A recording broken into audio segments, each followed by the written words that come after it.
This is Democracy Now!, democracynow.org, The War and Peace Report. I'm Amy Goodman with Juan Gonzalez. We turn now to the aftermath of the deadly shooting in Las Vegas as new details emerge about how 64-year-old Stephen Paddock carried out Sunday night's massacre at a country music festival, which left 59 people dead and 527 others wounded. Leaked photographs from the crime scene on the 32nd floor of the Mandalay Bay Hotel show Paddock's body on the floor near what appears to be a handwritten note on a table. It's not known what's written on that paper. The photos also show a number of assault rifles strewn around the room, including one with a scope on a bipod used to steady the gun.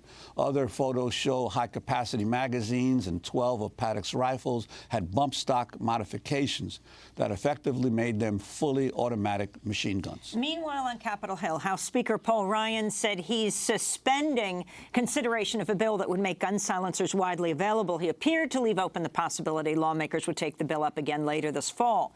But the Senate Majority Leader Mitch McConnell rejected calls Tuesday by some Democrats for new gun control laws in the wake of the Las Vegas massacre. Well, today we're going to look at how Australia changed its laws after a massacre 20 years ago. In April of 1996, a gunman opened fire on tourists in Port Arthur, Tasmania, killing 35 people, wounding 23 others. This is an Australian television report on the incident from the day of the shooting. Helicopters began ferrying the injured to Hobart from Port Arthur after a gunman opened fire there this afternoon. We've had a gunman run amok on the Port Arthur historic site. That's 85 k's from Hobart. It happened mid-afternoon. There are at least 12 confirmed dead, if not 22. There's a further 15 injured. At the moment, we have a hostage siege situation which we're attempting to contain and control. The convict ruins are a favourite with interstate and overseas tourists. It's understood those visitors have made up the bulk of those killed or wounded. Locals near the site cringed in fear inside their shops and homes as the gunman opened fire. Everyone's just freaked out. What do you understand he may have done? Kill lots of people. Any idea why? No idea. Any idea who he was? No idea. Not a local, I don't think. Do you know if any tourists have been involved? Yes, there have been. Oh, it just sounds awful. It is awful. It's very, very awful. That's a clip from a report in 1996 on the Port Arthur massacre in Tasmania, Australia, that left 35 people dead, 23 wounded. Within 12 days of the attack, Australia's Conservative government announced a bipartisan deal to enact gun control measures in a country of gun lovers. There's not been another mass shooting in Australia since. For more, we're joined via Democracy Now! Video stream from Antigua, Guatemala by Rebecca Peters, who led the campaign to reform Australia's gun laws after the Port Arthur massacre. She's now an international arms control advocate, part of the International Network on Small Arms. Welcome back to Democracy Now!, Rebecca. Can you talk about what happened? I mean, the comparisons to the U.S., the gun-loving culture, the Crocodile Dundees. Explain what happened after Port Arthur. Well, it brings it all back listening to that clip. It's important to remember that before Port Arthur, we had a series of mass shootings. About one a year. And each time there was a lot of discussion, noise, grief, prayers, anger, thoughts about what to do. But our politicians were sort of frozen, afraid to take action to reform the gun laws. And even though there was plenty of expert advice, there had been committees, there were researchers, there was a lot, it was very clear what needed to be done. What happened when Port Arthur occurred, the number of victims was so large, and also the fact that it was in a tourist location, actually not dissimilar from what's happened in Las Vegas. So people from all over the country were directly affected. And we had this new conservative government, and the Prime Minister just said, this is it, we're done, we've been talking about this for years, it's time to take action.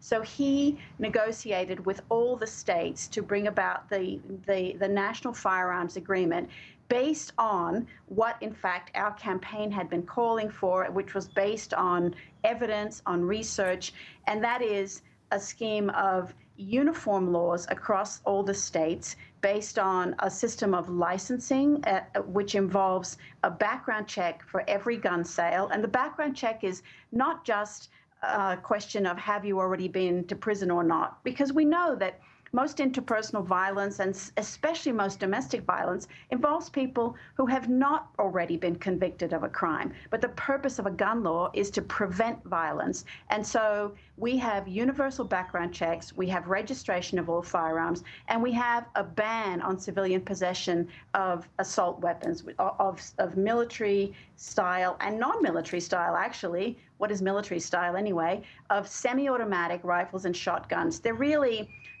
Those are guns that are created for killing large numbers of people. So those were banned. We had a huge buyback, and about 1 million guns were removed from Australia. There were some other elements of it as well, but the main thing was it's national uniform laws based on universal background checks, a ban on certain weapons, and a much more intelligent look at who is able to have guns. And the result has been a dramatic reduction in gun violence. And Rebecca Peters, I'm wondering, subsequent to the passage of that legislation, has there been any fight back or attempts to dismantle it by the gun lobby in Australia? Because obviously, after the assault weapons ban here in the 90s during the Clinton administration, there was a huge effort by the gun lobby to whittle down and repeal the assault weapons ban. Yes, in fact, in Australia, what the gun lobby did after Port Arthur was it formed political parties. And in fact, because of the electoral system in Australia, the small political parties do have some power when they get into the state parliaments. So the gun lobby now has people in some parliaments specifically dedicated to trying to weaken our laws. There have been some erosion, but the basic standard remains. It's the erosions are things like, for example, opening up national parks for hunting and things like that. But the basic set of gun laws remains 20 years later. So, Rebecca Peters, respond to what happened in Las Vegas and talk about what you see could happen here. It's so heartbreaking, it's sickening, and so frustrating to, I've been on your show a couple of times after previous massacres, and it's just makes your heart sink to see this happening again. All of us around the world, everyone is grieving with the U.S. and saying, please do something about this. I suppose that one of the most obvious thing that we see from outside is how is an ordinary citizen in the U.S. able to accumulate such an arsenal, and an arsenal of weapons of high power, rapid fire, even before they were converted to automatic capacity. These weapons, that's the most obvious thing, is that building up an arsenal of weapons designed for killing lots of people is something that should not be allowed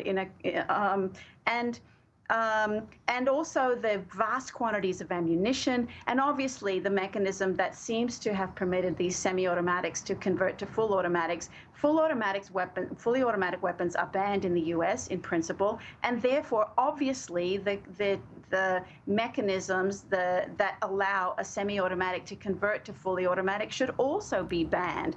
Those are the most obvious things. But also, of course, many people around the world have asked me, but how was he able to take all those guns into a hotel? Why is it not? And because in other countries, it's not normal for people to carry a bag of guns around with them as without any kind of restriction. Rebecca, very quickly, because we don't have much time, the immediate response, and this has been the response of the NRA in massacre after massacre. Don't talk about it right now. You even had Sarah Huckabee Sanders saying, maybe later we'll talk about it, because the pressure is so enormous now that they had to say maybe later we will talk about it. But, when the horror dies down and they're not worried anymore. So talk about the speed with which it happened in Australia. Again, a country of so many gun lovers that was committed to allowing guns through Australia. Well, it's just, with any, humanitarian or public health or criminal crisis, and in the instant, you do need to talk about what to do to prevent it. And it isn't politics to talk about preventing people being killed and injured. One of the great things that happened in Australia was in that moment, both sides of politics said, this is not political. This is about health and safety. And they agreed to take a bipartisan approach. And that's what, and yeah, immediately on the first day, it was immediately recognized by our politicians in Australia that this needed to be done. And within 12 days, as you said, the deal was done. It's just, it isn't politics. It's health and safety, and there's no bigger kick in the guts to the families of the people injured and killed in these, and also to the survivors of previous tragedies, to hear that said, this is not the time. If this is the time. This is absolutely the time. And quickly also, how much of an outlier is the United States compared to other countries on this issue of not only gun control, but these mass shootings? It's absolutely an outlier. I mean, if you look at every other industrialized country that has the rule of law has implemented basic, guns are not banned in other countries, but they're regulated. And so it just means that it's not any different from any other area of public policy. You have to put in place legislation that responds to the problem that you have. And the evidence is in the data, that the results are clear. No other country has this number of mass shootings or this huge rate of gun violence. It just seems like Americans are paying an unnecessarily lethal price for the inaction and the cowardice of their legislators. Well, Rebecca Peters, we want to thank you so much for being with us. International arms control advocate, part of the International Network on Small Arms, who led the campaign to reform Australia's gun laws after the Port Arthur massacre, which saw 35 people killed and a score of people injured. This is Democracy Now! When we return, we'll speak to Bishop William Barber. Stay with us.